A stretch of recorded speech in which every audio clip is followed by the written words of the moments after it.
Last week I talked to you about the fact that in 1892 John and Josephine had amassed the biggest collection of Spanish paintings in Great Britain, far more than in the National Gallery or National Gallery of Scotland. And I talked to you about the Goyas last week. I'm just going to mention to you about the El Greco. I mentioned to you that one of their agents who was collecting for them said you need to buy Goyas and El Greco, and they were both fashionable artists at the time.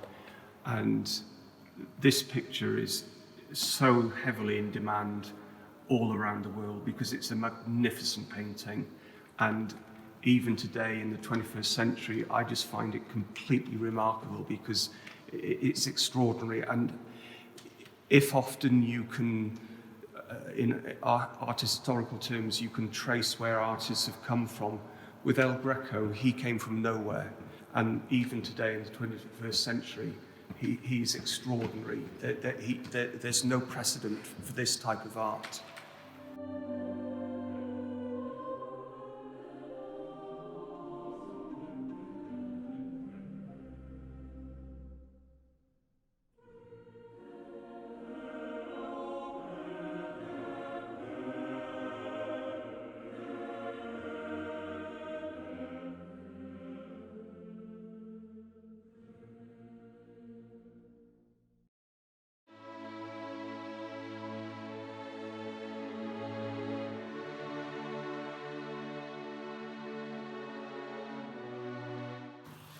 Rupert, this painting is by an artist called Francisco Pacheco, a Spanish artist of the 17th century.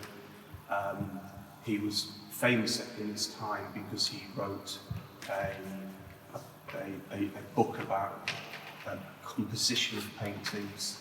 This picture is called The Last Communion of St. Raymond, an artist, and this is St. Raymond in his last communion. When I came to the Bose Museum, I found this picture.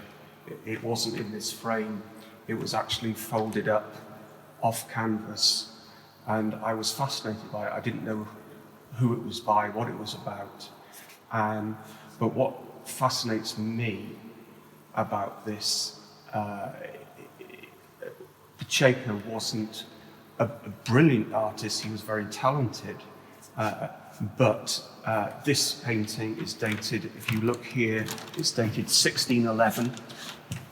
And what absolutely I love about this, 1611, Diego Velázquez enters his studio as a pupil of Pacheco, and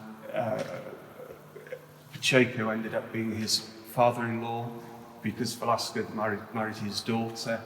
And I just wonder, and I've no knowledge that this is true, but I can just imagine that at 11 years of age, Velázquez may have contributed to the composition of this picture. Yeah. And it's just a lovely idea, and it's not fact, but it's just a lovely idea.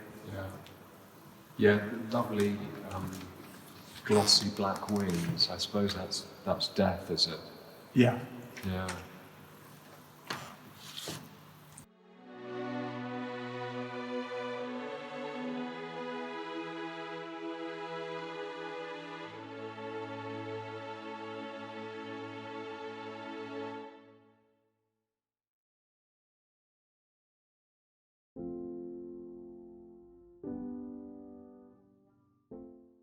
Rupert, this is a work by Andrea Sleria, Renaissance artist, and the reason I'm pointing it out to you is that just look at that landscape in the background.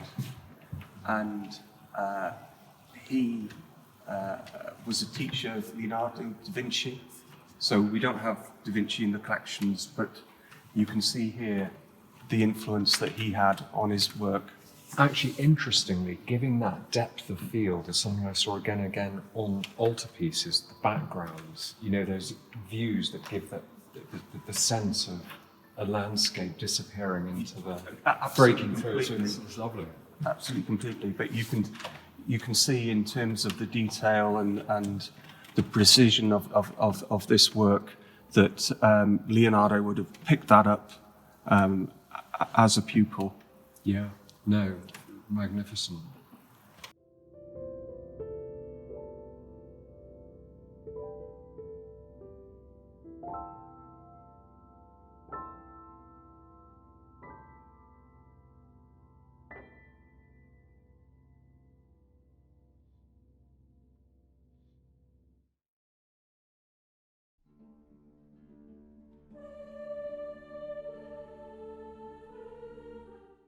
Rupert, you've just been talking about one of the other altarpieces. This image in this picture gallery, it's very small. You wouldn't imagine it is part of an altarpiece, but it is. And it was designed for a church in Siena by a very famous Renaissance artist called Siena. And it was one of 7 what would be called predella panels at the bottom of an altarpiece, and they're all over the world in different collections. It was part of a far bigger altarpiece, probably bigger than what you've just been describing with the altarpiece that we've been looking at, with images that would have been above it and would have probably taken up a huge amount of space.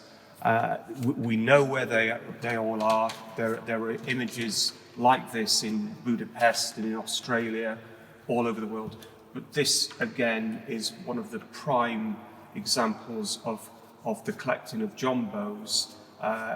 John was collecting old masterpieces. Josephine was much more interested in 19th century contemporary art of her time. But this was a John Bowes purchase, and it is, in my mind, one of the best pictures in the collection. I can see why. Great to get them all together, wouldn't it? Yeah.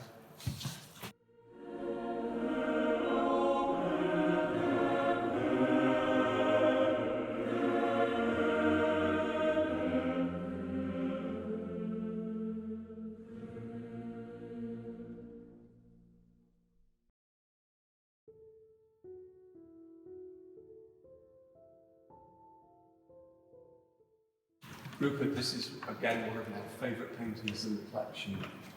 It's by an artist that's not well known. He's called Van Amstel, Flemish artist, and this is a work from 1530. It's one of the earliest landscapes you'll ever see, and you can see he's depicted a hamlet, and then in the middle ground a village, and then in the distance a city. And at the time, the Catholic Church frowned upon landscape painting. So you can just see in the early distance there, he has put Joseph and Mary, and he's called the painting A Flight into Egypt. So he knew he wasn't allowed to paint a landscape, but he's made it a religious painting by having Joseph and Mary, and it's A Flight into Egypt, and you can see Mary on a donkey and Joseph on the right-hand side. And I just think it's just a wonderful painting, and in a sense, just very funny. Yeah. I think he could have given the master of the earth some condole a run for his money. Yeah.